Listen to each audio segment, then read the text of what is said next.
Episode 5, 3rd of March. We've got a couple of subjects to talk about. Qantas and international business competition. We've got Manus Island, the legality, the violence, the public response, the government response, manufacturing in Australia, how it works, and lastly, sports blackest day. Let's get into it. Is Qantas too big to fail? Of course it is not. It's not really that big. No communities are really relying upon it. It's too iconic to fail. That's what it is. But what does that really mean, having an icon fail? What does it matter that we may or may not have a national carrier? Is it all about that I still call Australia home abortion of a TV commercial campaign? Is it really about that? A more pertinent issue is, what is too big to fail? I'll give you an example. If somebody was allowed to eat so much that they got so big that if they would have a stroke or a heart attack and fall, they will crush a bunch of random innocent strangers, would it be legal for them to do that? That's a serious question. The issue with a lot of government restrictions are placed upon things that will reduce the public costs of medical attention. But why has this rationality not been applied to business?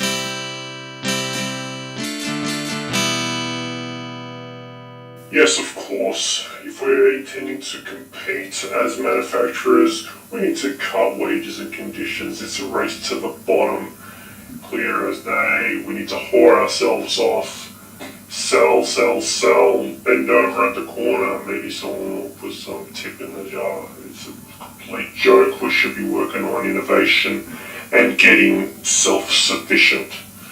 As long as this ridiculous global nationalism and the state sovereignty system is in effect, or at least in the impression of which is in effect, we need to play this stupid f***ing game.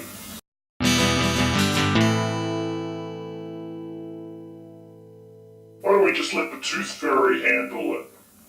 It's just as fictitious as a free market. The term free market is an oxymoron.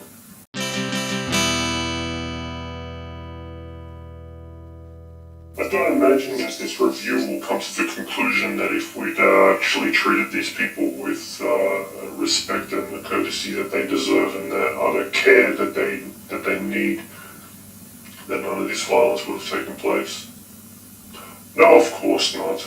This review is a facade. It's just the bare minimum and a complete indication of the government's indifference to human rights abuses, which doesn't even acknowledge or even comprehend. It doesn't even care because, these are foreigners. They don't vote for them. They don't care.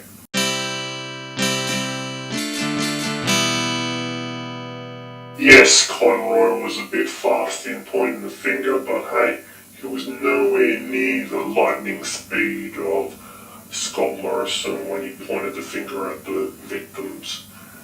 It was instantaneous in terms of Morrison. So if anybody's going to be calling for the head of Conroy, they should be calling for the head and body and other parts to be drawn and quartered of Morrison.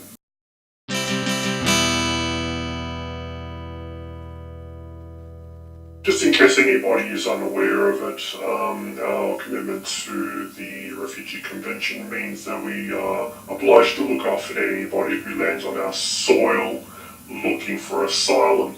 This whole point of processing refugees offshore on both sides of the political fence, in the majors that is entirely about averting that obligation by a technicality, that being that they never reach our soil. Now, if a party is willing to dodge an international obligation like that in such conspicuous and shallow fashion. Why should the laws of either country in the agreement be a factor at all? These are immoral decisions, these are illegal decisions, but they don't care. It's all about appearance.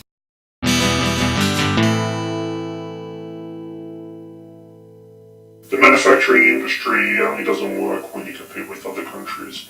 If you're looking at the domestic market, it can totally function and function well. It's just that we're trying to keep up with the Joneses, that these things fail. It's because we're getting too greedy.